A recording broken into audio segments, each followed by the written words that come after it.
오늘 마태복음 8장을 시작하겠습니다. 오늘 내용은 17절까지 이어질 겁니다. 17절까지에는 세 가지 치유 기사가 등장을 해요.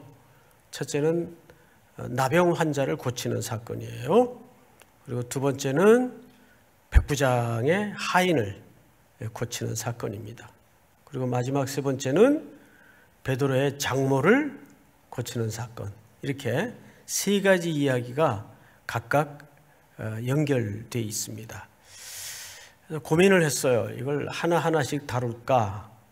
전체를 다뤄야 되나 하다가 전체를 다루기엔 내용이 너무 많고 또 하나하나를 다루자니 너무 시간 분량을 많이 쓰는 것 같고 유심히 보다가 내용상 한꺼번에 다뤄야 핵심 의미가 드러나겠다 싶어서 짧은 시간이긴 하지만 간단하게라도 하나하나의 특징과 그리고 이것이 왜 한 사건 안에 연결되었는가를 보도록 하겠습니다. 그래서 오늘은 17절까지 이어질 겁니다.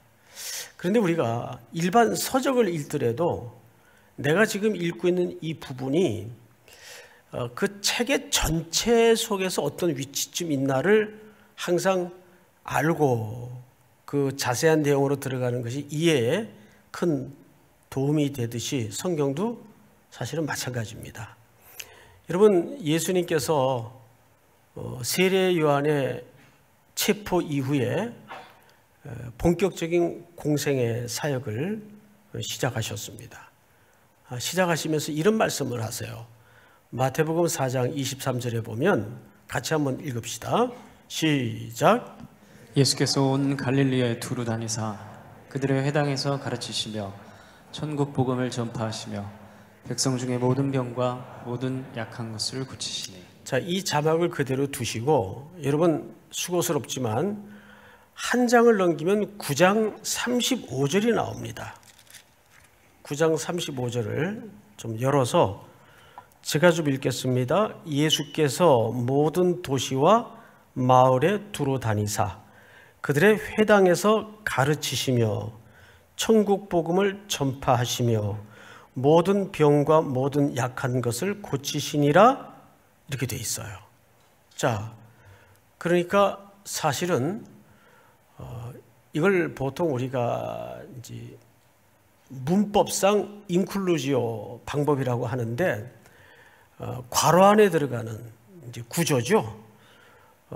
마태복음 4장 23절로 시작된 예수님의 1단계 사역이 9장 35절에서 맞춰지는 겁니다. 그러면 5장, 6장, 7장, 8장, 9장까지는 괄호 안에 이 사역을 위해서 구체적으로 설명된 내용들이란 말이에요. 자, 우리 지난주까지도 살펴보았듯이 5장, 6장, 7장은 무슨 설교였습니까? 산 위에 올라앉아 예수님께서 백성들과 제자들에게 소위 그 유명한 팔복과 산상설교를 가르치셨어요. 그렇죠? 이제 가르치는 사역을 하셨단 말이에요. 그리고 이제 그 산에서 오늘 8장 1절을 보니까 이렇게 돼 있네요. 예수께서 산에서 내려오시니 이렇게 돼 있어요. 내려오시니. 그러면 가르치는 사역을 일단락 맺고 이제 산에서 내려오셔서 그 가르침에 대한 실행과 실천을 현장에서 드러내 보이시는 겁니다. 이것이 예수님 사역의 균형미예요. 밸런스예요. 우리가 보통 어느 함정에 빠질 수 있는가 하면 성도들 가운데 평생 5만 셈이나 성경 공부는 다 돌아다녀요. 뭐 어디 말씀을 뭐 기가 막히게 쪼갠다는 데는 다 쫓아서 돌아다니고 이제 그걸로 끝나는 거예요. 손 털어요. 삶은 안 살아요. 이 함정에 빠질 수가 있어요. 산에서 내려와야 됩니다. 맞죠, 여러분? 우리가 이 예배를 드리는 것도 산 위에 올라앉아 예배를 통해서 하나님의 말씀을 가르침을 받는 공간이고 시간입니다. 그냥 여기만 머물러 있으면 너무 좋겠죠. 뭐 부딪힐 일도 없고 돈 걱정 없고 뭐 보기 싫은 사람 안 봐도 되고. 그런데 우리는 또 이 예배가 맞춰지면 산 아래로 내려가야 돼요. 그래서 우리는 그 산 아래 풍경을 이제 오늘부터 보는 겁니다. 어떤 풍경일까요? 기대하지 마세요. 자, 산 아래 풍경으로 시선을 한번 돌려보십시다. 예수께서 산에서 내려오시니 수많은 무리가 따르니라. 그 산에 올랐던 사람들이겠죠. 한 나병 환자가 나와 절하며 이르되. 누가 나왔어요? 나병 환자가 나왔어요. 성경에는 나병 환자가 종종 등장을 하죠. 근데 여러분, 이 나병 환자는 보통 우리가 일반적인 표현으로 나병 환자를 뭐라고도 하죠. 한센시병이라고도 해요.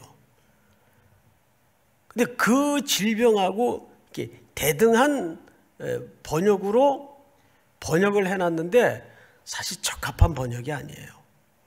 성경에 나오는 나병 환자는 이 성경이 번역될 당시에 딱히 대체할 병명이 없어서 그냥 유사한 병명인 나병 환자로 번역을 했을 뿐이지 오늘날 한센시 병에 해당하는 그 병을 얘기하는 건 아니에요. 자, 우리 자막을 한번 볼까요? 나병 환자, 이걸 레프로스라고 돼 있어요. 레프로스라는 말은 한센시 병을 말하는 게 아니고 아주 심한 악성, 전염성이 강한 포괄적인 피부병을 얘기하는 거예요. 사실은 이 피부병은 아주 전염성이 강하고 독해서 성경에도 이 병으로 표현된 나병 환자에 대한 치료 방책이 일절 기록이 안 돼 있어요. 그러니까 그 말은 치료 방법이 없다는 얘기예요. 그래서 보통 나병 환자를 성경에서도 천형이라고 불리웁니다. 그래서 이 사람들은 두 가지. 첫째는 격리시키고 두 번째는 부정한 존재로 규정을 해요. 그러면 여기 나병 환자는 지금 말이 안 되잖아요. 격리돼 있어야 될 사람이에요. 이렇게 거리에 돌아다닐 수 있는 사람이 아니에요. 근데 어떤 연구인지는 자세히 소개되어 있지 않지만 아마도 이 사람의 그 절박한 상황 때문에 낫기를 원해서 예수님에 대한 소문을 듣고 기어코 여기까지 달려나왔던 것 같아요. 예수님 앞에서 뭐라고 하는가를 잘 보십시다. 한 나병 환자가 나와 절하며 이르되 주여 원하시면, 이렇게 돼 있어요. 주여 원하시면. 이 말도 사실은 좀 상황이 안 맞죠. 아니, 아무렴 주님이 난 너 낫는 거 원하지 않는데 그러실까요? 왜 굳이 이런 말을 환자 입장에서 담아낼 필요가 있나요? 그래서 이거를 조금은 우리가 환자의 입장에서 좀 심리적으로 이해를 할 필요가 있어요. 이랬던 것 같아요. 이건 겸손해서가 아니라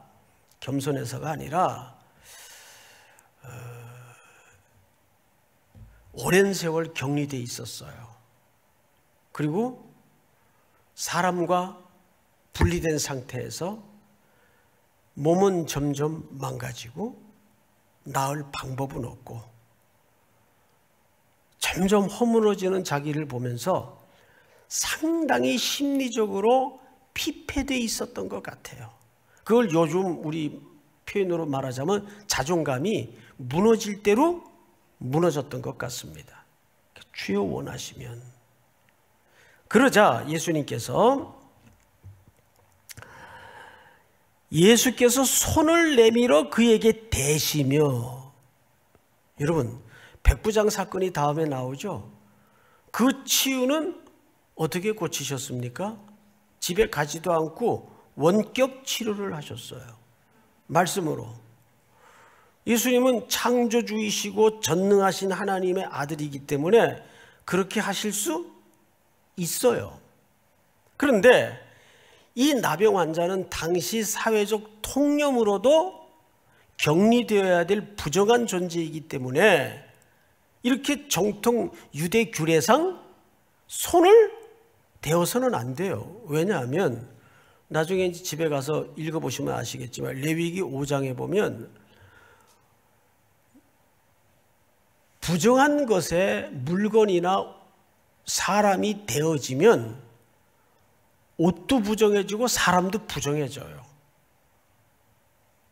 부정한 것이 정결한 것으로 되어지면 부정한 것이 정결되어지질 않아요. 부정해져요. 전부 다 부정해져요. 그래서 그 순간 격리 조치시켜야 됩니다. 왜? 전염성이 강한 것이기 때문에. 그런데 지금 정결하신 분 중에 가장 정결하신 예수님이 의도적으로 손을 대세요. 그러면 규례대로라면 예수님이 지금 어떻게 된 겁니까? 부정해진 거예요. 여기에 깊은 구속의 메시지가 있습니다. 예수님은 그 일을 위해서 오셨다는 뜻이에요. 우리의 부정을 뒤집어 쓰시고 이 나병 환자와 같은 상태에 빠진 인류, 세상, 당시 이스라엘의 종교적 상황 모두를 내포하고 있는 의미입니다. 그 일을 정결케 하기 위해서 예수님은 기꺼이 정결한 질그릇의 모습으로 오셔서 부정을 입으신 거예요. 이거를 레위기 14장에서 어떻게 설명을 했나 한번 보십시다. 여호와께서 모세에게 말씀하여 이르시되 나병 환자가 정결하가 되는 날의 규례는 이러하니 곧 그 사람을 누구에게로 데려갈 것이요? 그렇죠, 제사장. 이 당시에도 의사가 당연히 있었어요. 의원이 있었단 말이죠. 그런데 이 나병만은 제사장에게 데려가 그 확진인지 아닌지를 받도록 돼 있어요. 진단을 받도록 돼 있어요. 왜? 이 나병은 영적인 메시지를 안고 있는 질병이기 때문에. 다음 절을 볼까요?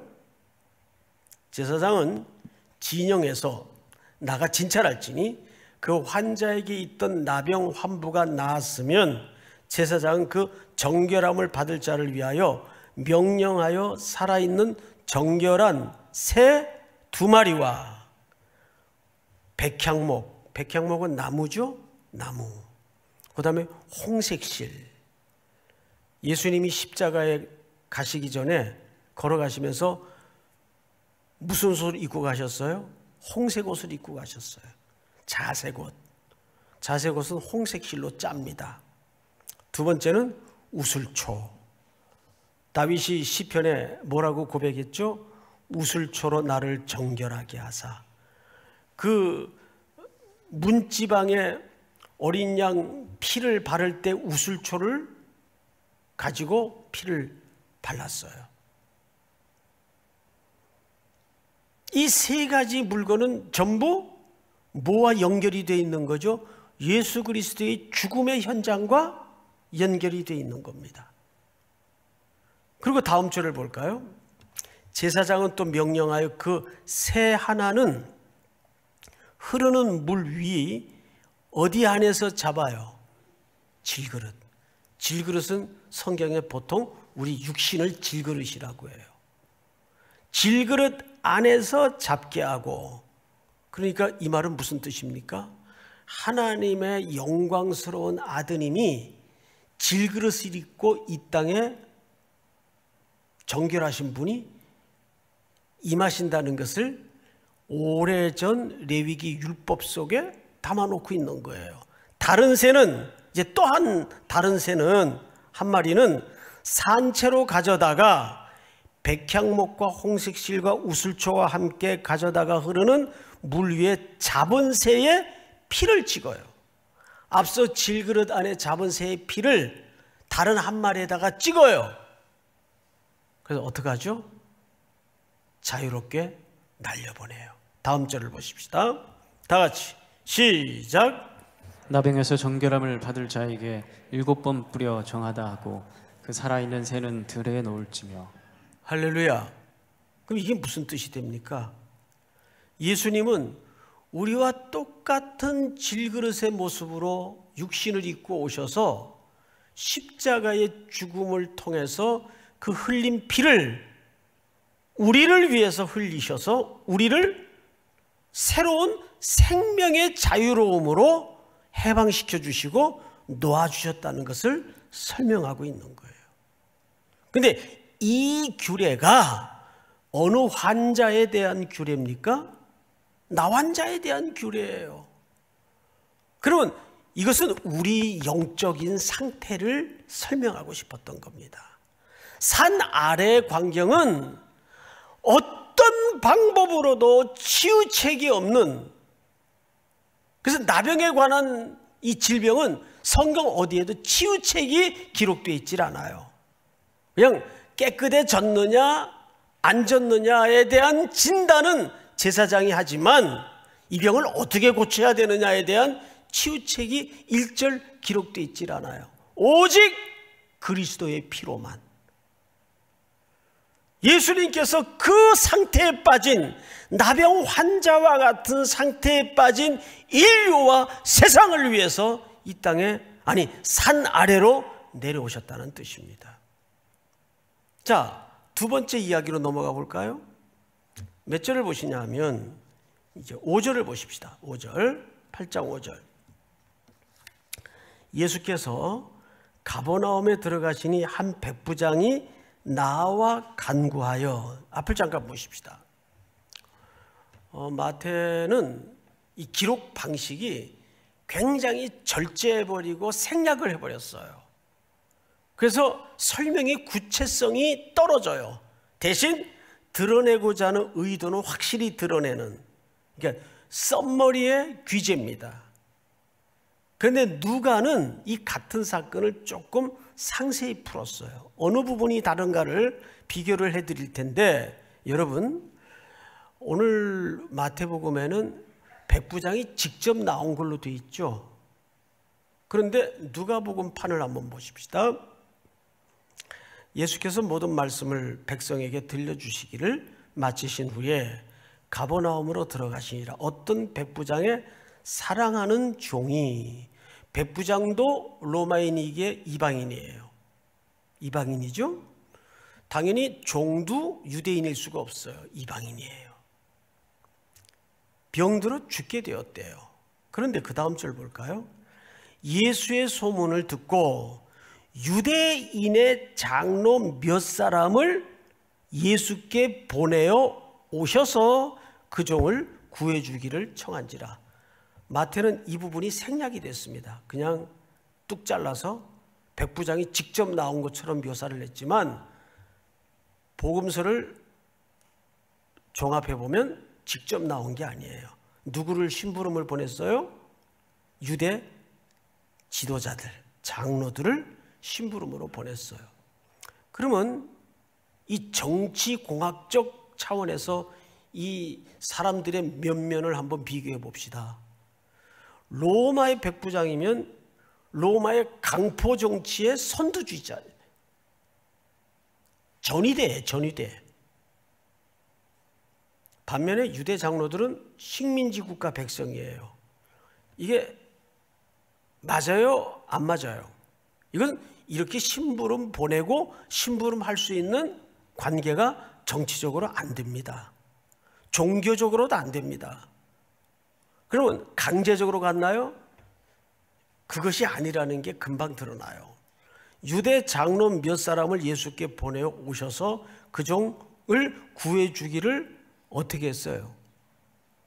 이 말은 억지로 갔다는 말이 아니에요. 그 다음 절이 더 보충 설명을 해주는데 이에 우리 4절 한번 같이 읽어봅시다. 시작. 이에 그들이 예수께 나와 간절히 구하여 이르되 이 일을 하시는 것이 이 사람에게는 합당하나이다. 합당하다는 말은 옳습니다 그 뜻이에요. 누가 이 말을 했어요? 심부름관 유대 지도자들이. 이 일을 하는 것이 이 사람에게는 옳습니다. 그가 우리 민족을 사랑하고 식민지 국가 백성들을 로마 백부장이 사랑했다 그 말이에요. 생명에 대한 첫 번째, 생명에 대한 존중감이 있었어요.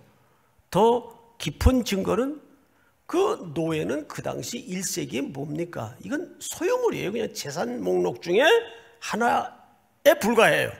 근데 그 종이 병들은 걸 그냥 간과하지 않고 유대 장로들까지 기어코 예수님에게 보내셔서 이 종 고쳐주기를 청했다 그 말이에요. 그럼 일단 이 사람에게는 생명에 대한 존중감이 있었어요. 생명을 사랑했어요. 두 번째, 또한 우리를 위하여 뭘 지어줬어요? 회당을 지어줬다는 건 이 사람이 하나님에 대한 신앙적 인식이 있었을까요? 없었을까요? 당연히 있었다는 얘기죠. 말만 사랑해 사랑해 하는 사람이 아니었어요. 자기가 고백한 가치에 대해서 대가를 지불할 수 있는 헌신이 또한 있었어요. 다음 절을 보십시다. 다 같이 시작. 예수께서 함께 계실새 이에 그 집이 멀지 아니하여 백부장이 벗들을 보내어 이르되 주여 수고하시지 마옵소서 내 집에 들어오심을 나는 감당하지 못하겠나이다. 여러분 성경에 몇 안 되는 극찬을 받은 대상 중에 한 분이 이 백부장이에요. 그런데 그 극찬의 절정이 뭐냐 하면 내 집에 들어오심을 나는 감당하지 못하겠나이다. 그리고 다음 절을 한번 볼까요? 그러므로 내가 주께 나아가기도 감당하지 못할 줄을 알았나이다. 말씀만 하사 내 하인을 낫게 하소서. 이분에 대한 어떤 인식이 정확한 겁니까? 말씀으로도 내 하인이 직접 오지 않아도 고쳐질 것을 믿고 있었어요. 근데 그 근거가 도대체 이런 신비스러울 정도까지의 믿음이 어떻게 가능했을까? 다음 성경 구절을 보십시다. 나도 남의 수하에 든 사람이요 내 아래도 병사가 있으니 이더러 가라 하면 가고 저더러 오라 하면 오고 내 종도로 이것을 하라 하면 하나이다. 이 사람은 군인이에요. 여러분 군인의 최고의 질서가 뭐죠? 명령에 복종하는 겁니다. 그래서 군대에서 제일 무서운 징벌이 위계 질서를 깨는 거예요. 그러니까 반란을 일으키는 거. 이건 무서운 죄예요. 이 사람은 군인이기 때문에 자기 위에 상관의 명령에 따라서 자기들이 움직이는 것을 그 기초적 질서를 알아요. 그러니까 예수님을 뭘로 인식한 겁니까? 자기 위에 계신 분으로 인식을 한 거예요. 굳이 오지 마옵소서. 자기는 이방인이에요. 유대인들이 이방인을 어떻게 인식하는지를 모를 리 없어요. 주둔군의 지도자가. 그러자 예수님이 이 신앙을 보고 깜짝 놀랐어요. 예수님의 놀람을 보십시다. 9절 다 같이 시작. 예수께서 들으시고 그를 놀랍게 여겨 돌이키사 따르는 무리에게 이르시되 내가 너희에게 이르노니 이스라엘 중에서도 이만한 믿음은 만나보지 못하였노라 하시더라. 여러분 굳이 예수님께서 이 표현 중에 뭘 비유했습니까? 이스라엘 중에. 여러분 그러면 나병 환자와 같은 상태에 빠진 이스라엘의 종교, 세상의 상황에 비해서 그들이 절대 이방인에게는 구원이 있을 수도 없고 구원받을 수 없는 존재라는 대상인 이스라엘과 극명한 대조를 이루기 위해서입니다. 그러니까 복음이라는 것은 어느 신학자가 이런 얘기를 했어요. 제가 그 대목을 좀 읽어드릴게요. 지옥은 비신자들에게 겁을 주기 위한 교리가 아니라 그것은 자신이 신자라고 생각하는 사람들을 경고하기 위한 것이다. 다시요. 지옥은 비신자들에게 겁을 주기 위한 교리가 아니라 그것은 자신이 신자라고 생각하는 사람들을 경고하기 위한 것이다. 이 당시 이스라엘 사람치고 구원받지 못할 사람이라고 생각한 사람이 하나도 없었어요. 당연히 자기들은 구원받을 수 있다고 생각을 했어요. 반면에 이방인들은 개, 돼지 취급하는 데다가 저들은 구원받지 못하는 존재라고 이해를 했어요. 그런데 오늘 마태복음 8장 11절을 한번 보세요. 제가 읽겠습니다. 또 너희에게 이르노니 동서로부터 많은 사람이 이르러 아브라함과 이삭과 야곱과 함께 천국에 앉으려니와. 12절 시작. 그 나라의 본 자손들은 바깥 오던 데 쫓겨나 거기서 울며 이를 갈게 되리라. 그러니까 실질적으로 나병 환자는 누구를 유비한 겁니까? 이스라엘을 유비한 거예요. 반면에 이방인으로서 이 백부장은 향후에 이방인에게까지 복음이 선포될 것을, 구원이 임할 것을 선교학적으로 암시하고 있는 거예요. 이것이 마태가 설명하고 싶은 그림이에요. 그리고 이제 오늘 8장 7절을 보십시다. 이르시되 내가 가서 고쳐주리라. 여기서는 I will 이라는 표현을 썼어요. 그런데 조지 머레이라는 사람은 이 부분을 다른 번역본을 사본을 참고하면서 이것이 질문형으로 돼 있다라고 얘기합니다. 질문형으로 돼 있다. 그래서 제가 그 다른 번역본을 한번 찾아봤더니 어떤 번역본에는 정말 이것이 shall I로 시작을 해요. 그러니까 질문으로 시작을 해요. 그러니까 이런 거죠. 내가? 이런 뜻이에요. 내가 가서 고쳐 달라고? 이런 뜻이에요. 그러니까 예수님이 놀란 거죠. 사실은. 그러나 이렇게 번역하나 저렇게 번역하나 본의는 틀어지질 않아요. 그러니까 우리가 편안하게 그냥 내가 가서 고쳐주리라. 우리가 예수님이 결국은 이 이방인의 그 소유물에 불과한 한 아이의 생명을 치유하십니다. 그리고 복음은 이제 이방인에까지 넘어가는 것을 암시하고 있는 거예요. 그럼 마지막으로 세 번째 치유 기사로 넘어가야 돼요. 짧아요. 성경을 보십시다. 14절. 예수께서 베드로의 집에 들어가사 그의 장모가 열병으로 앓아 누운 것을 보시고 그 손을 어떻게 하셨어요? 자, 이게 굉장히 부자연스러운 설명이에요. 이 당시에는 여성은 뭐 장모래도 자기 아내 외의 여성에게 이렇게 손을 터치한다는 것은 율법의 정통 규례상 굉장히 부자연스러운 행동입니다. 그런데 손을 만지시니 터치하셨다 그 말이에요. 그리고 다음 성경을 보세요. 열병이 떠나가고 여인이 일어나서 예수께 어떻게 하더라? 앞에 두 치유 기사와는 달리 여기서 이 여인이 일어나 고침받고 수종들더라로 끝이 납니다. 그러면 여기서 수종들더라는 말이 무슨 뜻일까요? 그 앞서 우리는 중요한 표현 하나를 놓쳐서는 안 돼요. 어떤 표현인가 한번 봅시다. 열병이 떠나가고 여인이 어떻게 했어요? 에게이로, 일어나, 일어나라는 말이 성경에는 전형적인 예수님의 부활 용어입니다. 에게이로, 이 단어를 써요.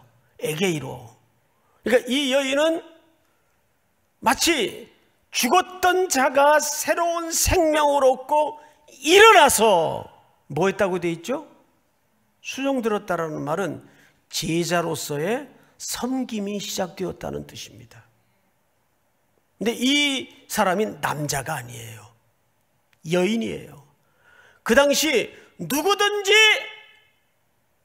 열등한 존재로 숫자에도 넣지 않던 한 여인의 새로운 삶이 회복이 되고 시작이 되면서 예수님을 따르는 제자로서 섬김의 길이 시작되었다는 뜻입니다.